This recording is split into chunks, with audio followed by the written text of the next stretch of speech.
Bueno, buenas tardes, gracias al doctor Alvarado por la invitación. Yo soy Nelly Fong y les voy a contar un poco de la experiencia acá en Italia.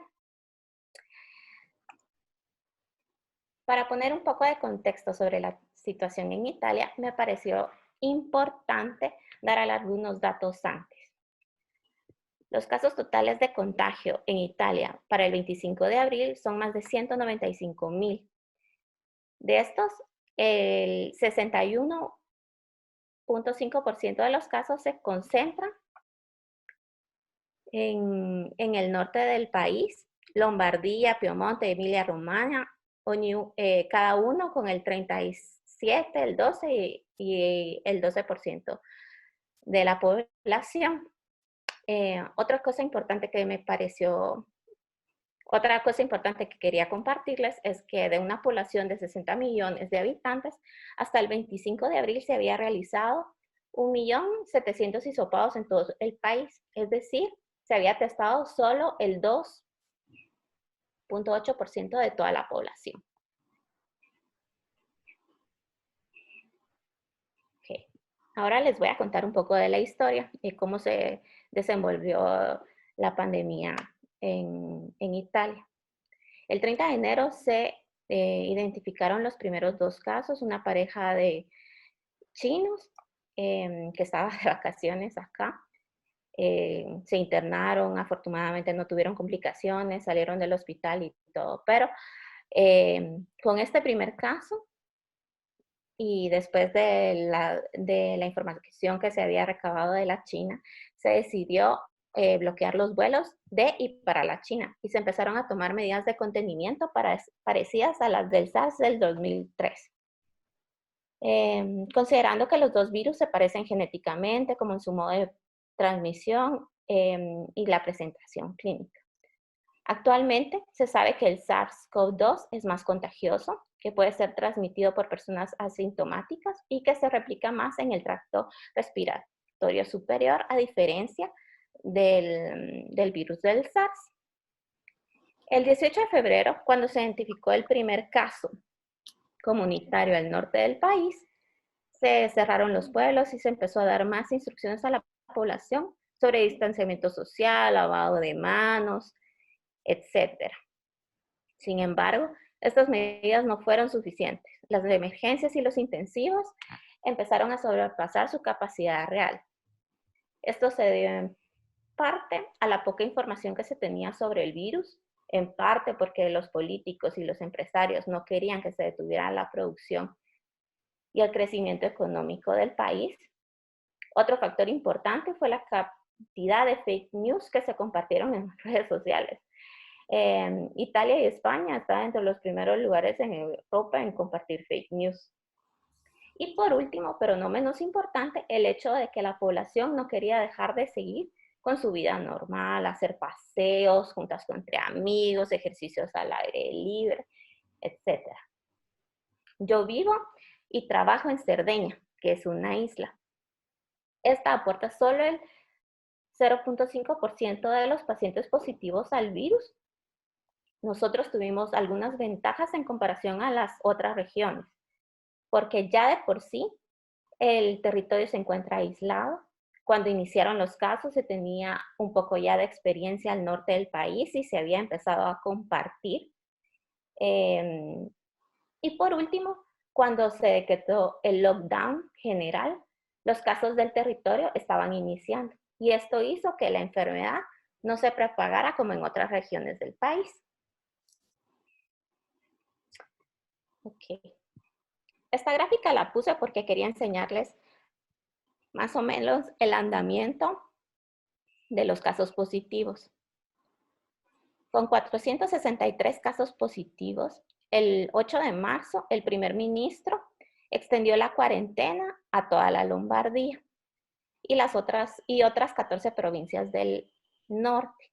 Sin embargo, estas noticias se filtró en los medios de comunicación y las personas empezaron a escapar del norte hacia el centro y el sur del país, usando los aeropuertos, barcos, el medio terrestre, todo lo que pudiera empezaron a escapar del norte. El día siguiente, el 9, el presidente, el ministro, inició el lockdown total de Italia, dejando solo los servicios de primera necesidad abiertos. Solo se podía ir al supermercado, a la farmacia y al trabajo. Se cerraron todas las oficinas profesionales y parte de las oficinas públicas. En los hospitales se empezó a trabajar por turnos, se eliminaron todas las cirugías electivas y además se egresaron todos los pacientes que podían ser egresados. A pesar de todos estos cambios, los casos continuaron a aumentar, en parte por el periodo de incubación de la enfermedad y en parte porque no se contaban con equipos de protección individual en las emergencias, en los repartos de los hospitales, en las casas para ancianos. En el hospital donde yo trabajo, al inicio, por no contar con suficientes equipos, el reparto de cardiología tuvo que cerrar por completo, por ejemplo. No se contaban con los equipos de protección individual, las pruebas de hisopado eran escasas, era lento el procesamiento de las mismas. Todo esto contribuyó al aumento de la crisis sanitaria en mi región y realmente en todo el país. Como dato relevante, cuando se iniciaron a hacer las pruebas a todo el personal, en mi hospital se constató que el 30% se había infectado. Del 30% del personal sanitario se había infectado. Esto tristemente es el número más alto en Italia, donde la media es del 9%. Hasta el momento, más de 130 médicos han perdido la vida a causa del coronavirus en todo el país. Bueno, pero ya. Volviendo a la curva, después del 20 de marzo, la cantidad de contagios empezó a bajar poco a poco, 20 días después de la prohibición. Y para el 4 de mayo está contemplado el final del lockdown, casi 2 meses después del inicio. Okay. Para mí es muy importante esto. En Italia, el 9% del personal sanitario se infectó y de estos, el 69% es de sexo femenino. Como en todas partes del mundo, hay escasez y nosotros fuimos los primeros en sufrirla. Este porcentaje es igual en otros países como en Estados Unidos, donde el 73% del personal también es mujer. En España el 72% y en Alemania 75%. Se cree que esto puede estar justificado con el mayor porcentaje de mujeres que trabajan en el sector salud, pero se necesitan más datos para llegar a una conclusión certera. Okay. Esta figura nos enseña el número absoluto de muertes por edad y sexo. Como ya sabemos, los hombres mueren más. El porcentaje de letalidad en Italia es 0.3% para las mujeres. La 40 y 90 años es la más afectada aquí en Italia. De los pacientes que fallecieron, el 60% tenía más de 3 comorbilidades. En las mujeres, las comorbilidades más frecuentes, diabetes con el 31%, problemas cardíacos con el 40% más o menos, del 13.76% de pacientes con obesidad. Este factor me pareció importante recordarlo porque en Guatemala más del 50% de la población en edad fértil sufre de sobrepeso. Las estadísticas de todo el mundo hablan claro. La infección por coronavirus produce efectos diferentes entre hombres y mujeres. Hay varias hipótesis, ninguna certera hasta el momento. Se cree que es por la mayor tendencia de fumar de la población masculina. Las mujeres se dedican más tiempo a la higiene personal. Aparte que se dice que la respuesta inmunitaria, ya sea innata que adaptativa, en las mujeres es más rápida y eficaz. Existen también muchas otras hipótesis, pero ese no es el objetivo de la plática. Ok. Les quería hablar también un poco sobre la organización de los hospitales de ginecobstetricia.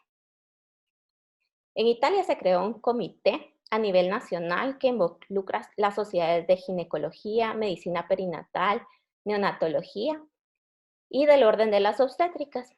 Las futuras madres en Italia vienen tuteladas desde el inicio del embarazo y esto no cambió en el marco de la pandemia.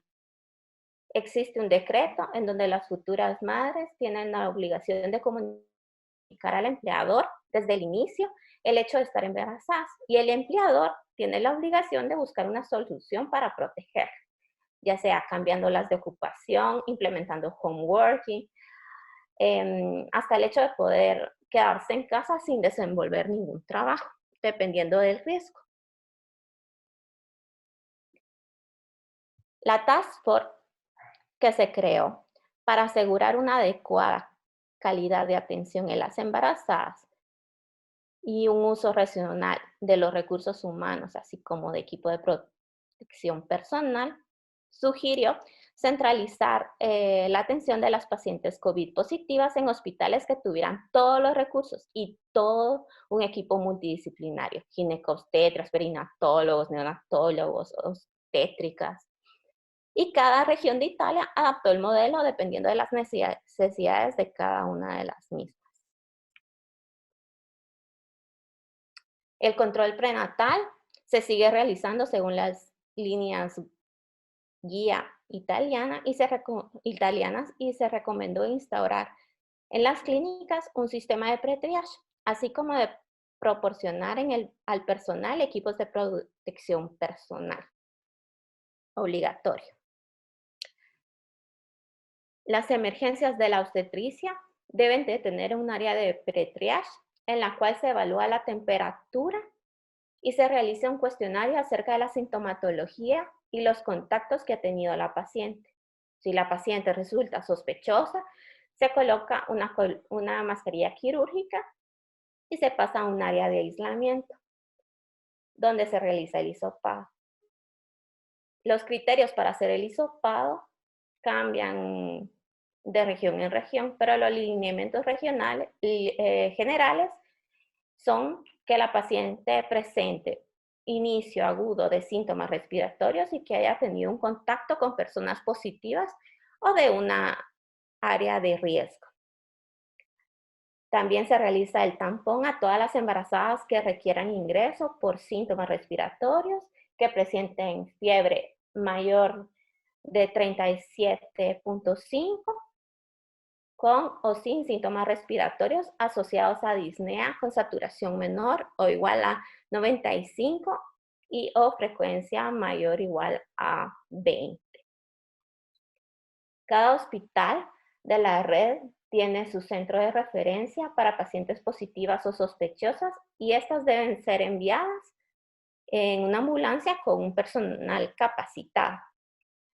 En los centros de referencia se recolecta material biológico, se realiza el tampón placentario, se mandan los anexos fetales a analizar a patología y se realiza el hisopado en los neonatos.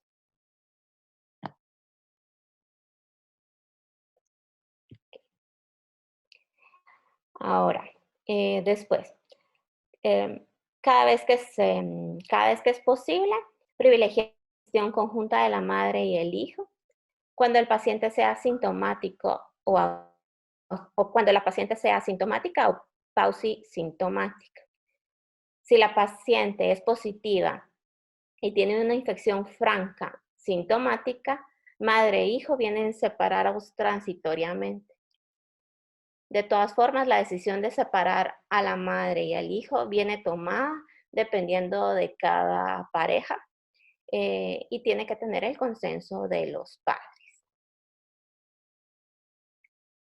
En cuanto a la lactancia materna, debe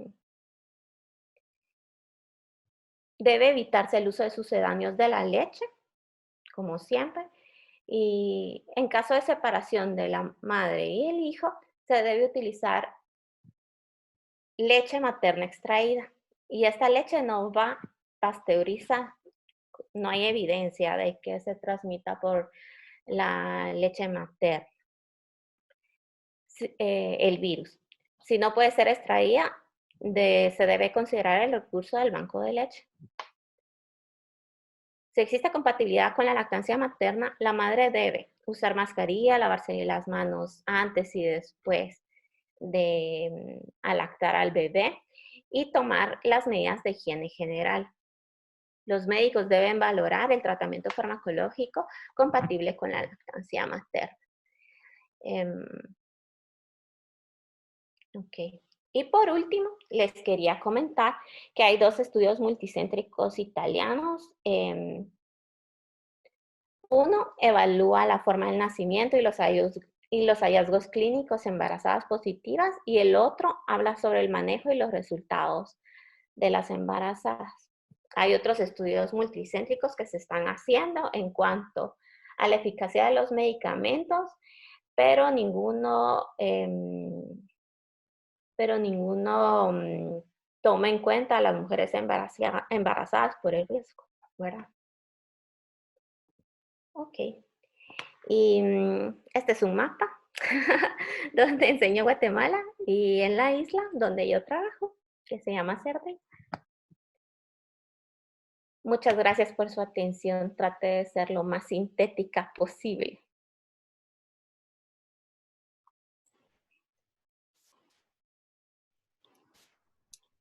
Gracias, Nelly, por la brillante charla. En realidad es muy interesante porque, como tú bien dices, el contexto que se tiene allá es bastante distinto al que nosotros podríamos en algún momento poder soñar, ¿verdad? Y poder plantear. Muchísimas gracias. Yo sé que tú estás allá en la noche, casi ya madrugada, llegando a la mera noche allá en Italia.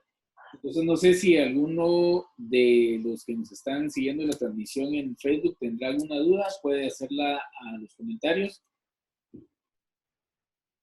Si no,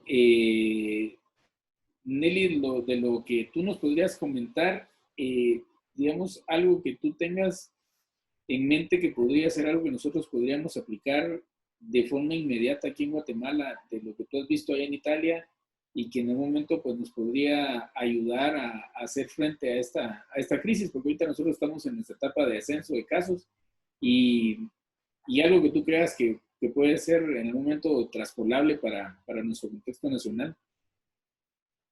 Yo creo que el área de pre-triage es muy importante y en este momento donde ya existen casos comunitarios en Guatemala, es de evaluar siempre al paciente y considerarlo siempre como un paciente que puede ser portador de la enfermedad, porque aquí, como ya lo expliqué antes, los pacientes asintomáticos tuvieron mucho que ver en el enfermar o contagiar al personal de salud, porque generalmente se decía, no, pero está bien, no sé qué, y no, tal vez no se tomaban todas las medidas del caso.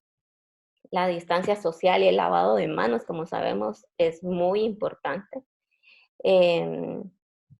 Y en el ámbito hospitalario el uso de mascarillas es realmente importante y muchos de nosotros no lo hacemos correctamente. Aquí, antes de que empezara todo, como lo expliqué antes, se hicieron simulaciones para el utilizo del equipo de protección personal. Los médicos de infectología nos hicieron ver cómo se debía de utilizar el traje cómo lo deberíamos de poner y lo más importante es cómo se quita, porque en el momento en el que se quita el traje de protección personal, es el momento más crítico, es el momento donde más personas se contaminan, ¿verdad? Son cosas básicas, pero que se olvidan. Es increíble cuando uno está trabajando y no se recuerda qué es lo que tiene que hacer. Entonces, la práctica es el maestro. Mientras más se practique, creo que es mejor, ¿verdad? Porque uno tal vez dice, ah, sí, esto ya lo sé hacer y lo tomo un poco a la ligera y no es así. Hay que realmente practicar para hacerlo bien, para que los pasos no se olviden. Más considerando que en Guatemala no hay equipo de protección personal adecuado, por lo que ya sabemos, Exacto. ¿verdad? Y Nelly, aquí hay una pregunta que nos están haciendo en los comentarios de Facebook, si han habido casos de reinfección allá en Italia. Hasta el momento, no. Y bueno, hay otra consulta ahí que la vamos a hacer más adelante. Eh, ok, y nos están preguntando, bueno, voy a hacerte estas preguntas, sé que vamos a entrar a detalle de estos temas más adelante, pero si podrías comentar algo de la experiencia que han tenido allá en el uso de tromboprofilaxis en paciente quirúrgico. Así, a grosso modo, ¿verdad? Porque esto lo vamos a abordar un poquito más adelante, pero están preguntando de la experiencia que han tenido ustedes allá en Italia a este. La verdad es de que cada paciente se evalúa em, sí, o sea, cada caso se evalúa de diferentes formas, no es que exista como una receta. Aparte de que en el hospital entramos en los cursos, en los protocolos de tocilizumab, entonces hay ciertos criterios que se tienen que cumplir para, para dar o no un fármaco, ¿verdad? Lo que pasa es de que, por lo que hemos visto, a veces dicen, sí, denle esteroides a todos, y todos empiezan con el esteroide. Sí, que el opimavir, sí, que el tocilizumab, sí, que, y así, pero realmente evaluamos de caso a caso. Mentiría si dijera que es una línea recta la que se sigue.